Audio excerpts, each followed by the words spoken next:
Okay, we're gonna try this one more time. I already recorded this, and I think what's going on is I've got a high enough bitrate where it's just gotta save the video to an SSD. It's otherwise the hard drive's not fast enough. It can't do even 50 megs a second apparently. So, welcome to the video here. This is gonna be kind of broken down.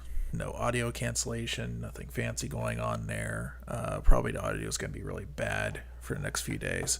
But somebody brought up a good point that this AMD recording software came out, and I could do very, very basic videos doing that without having to worry about rendering or anything on the CPU. The GPU will just handle it. So we're going to walk through and show you this. I was going to do a fancier video, but let's go ahead and hit AMD settings. And here's just a new driver that came out the other day. So this is the software everybody's talking about. There's a couple other new things that they added. Over here we've got Wattman's now been added to all the GPUs, including my 290. Okay, go home.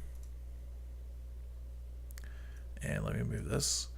And then over here we've got Relive. Alright, so Relive is quite simply shadow play for AMD cards. It works off of the encoders that are built in there, and as far as I know, the only thing that the other encoders can't handle, the new 400 series can, is the HVAC standard, which is the newer compression standard. Otherwise, everything else encodes an MPEG-4, ABC, whatever you want to call it. So right here you can see there's simple options basically to turn it on and off. Record desktop. You can also get to this by hitting Alt-Z, and there's an overlay here. You can see in the settings we can turn desktop record on and off. Here we can do instant replay, which is basically if I have this on, it's recording all the time, and then when I hit a button, it's going to save that like last 3 minutes or whatever I have set up. So that's basically what that is. Indicator over here, where my camera is in conjunction to the stream, or on off, whatever, and then microphone on off. See? Hey, there we go. So it's basically what that is basic stuff right here. And then we can save screenshots with this, which is pretty cool because it's agnostic across all different things. So like Steam has its screenshot thing and whatnot, but it's nice to know that there's like one combination of keys I can do regardless, and it's going to save the screenshot there. So I rather prefer that. We have save folder location, devices. I would have liked to have seen like underneath audio capture device like a second setting to say like audio boost or whatnot, and maybe noise cancellation, since they are suggesting you stream with this. Then here we have the different hotkeys that are saved. I've changed a couple of these around, but very cool. You can pretty much change it to whatever you want. Over here we've got recording. Right now I'm using custom bitrate, so when I started it up, it defaulted to this setting right here, high. High was about 30. It looks okay, but you can tell it's a video. It's got a little bit of softness to the image. I went ahead and set it to 50. I don't have any worries about recording at 50 or anything like that. I think shadow play is by default at 50, and then it can go up to 130, which is quite honestly a little bit high. I think it's beyond the territory where you need to worry about it. You can only record in 60 or 30 frames, and then if you go up to a higher resolution over here, which it can support 4K, but it will knock your frame rate options basically down to 30. You won't be able to record anything else. If you had a 400 series card, this is where you could switch what kind of encoder you're using, and here's your bit rate. And then over here is also where you can turn instant replay on and off. Right here we have streaming. Now, I am a big fan of this streaming setup here compared to what I'm used to on Shadowplay. I got rid of my card, my GeForce card. God, it's got to be like a year and a half ago almost now.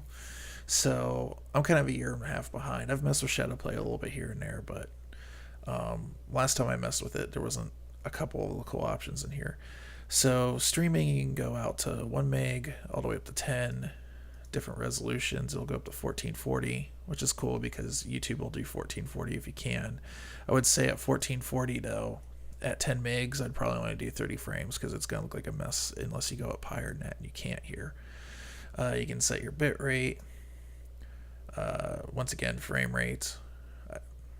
Let's see here.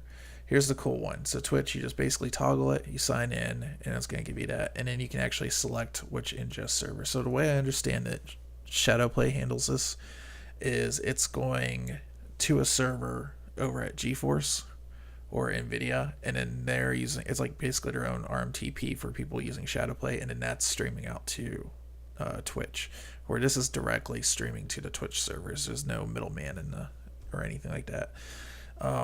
Ideally, that's what you'd want, because depending on where you're living at, you don't know where that GeForce server's at, so that's kind of an issue.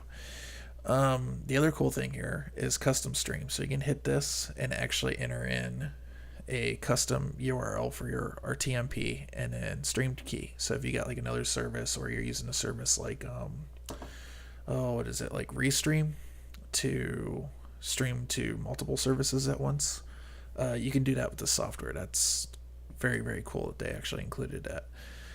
All right, and the last thing we have here is overlay. This system info is pretty cool. So it'll show like what CPU, GPU, and RAM that you're using, like over the stream or whatnot. Here you can have like where you want the info to be displayed. You can turn your camera on and off. You can show camera, so you guys can't see this, but when I just hit that, I couldn't see my camera before. Now I can actually see myself in the camera here, what it looks like and everything. So you can actually turn that on and off. It's pretty handy. Camera location. So normally it would just be like those four corners like I showed you, but if you click this, now it gives you coordinates. You can actually enter them in and whatnot and move it around. That might be useful, because with the software you can actually make like a custom overlay and just basically like borders and stuff, and match up your camera directly into that or something like that. But I'd probably use it for a watermark. Just keep it simple or something like that. We got camera width and whatnot, so you can actually do that, where you can just do camera size by, so here, let me see if I can go small, medium, and way too large, but we'll just stick with medium. All right, so I'm going to shut that off. And then we have show custom overlay. So I tried this, and I just had a backdrop that I use for Twitch sometimes, especially when I play games like Insurgency and whatnot, and it's basically camouflage. So you guys are probably seeing camouflage right now, but yeah. All right, let me switch the camera back over here again. All right, so I'm going to try using this software to make some rudimentary videos until I can get my CPU cooled back down to the point where it's usable again. It's not all bad. Like, I am using the stock cooler. I will tell you right now, well, it's way over there. I had these, here, I'll show you guys. Actually, you know what? We'll go here so I can see what I'm showing you guys. And we'll go large. Okay, this will make it better for you guys. So, first of all, I have to have the top off. The two fans in there are Venturi high airflows. When I put the cover on, these things, they're having to ramp up pretty high because of the stock cooler in there. And you guys obviously can't see that very well.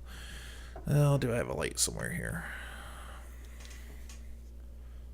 Yep, but sure as shit, there's a stock cooler in there. There you go. You can kind of see it.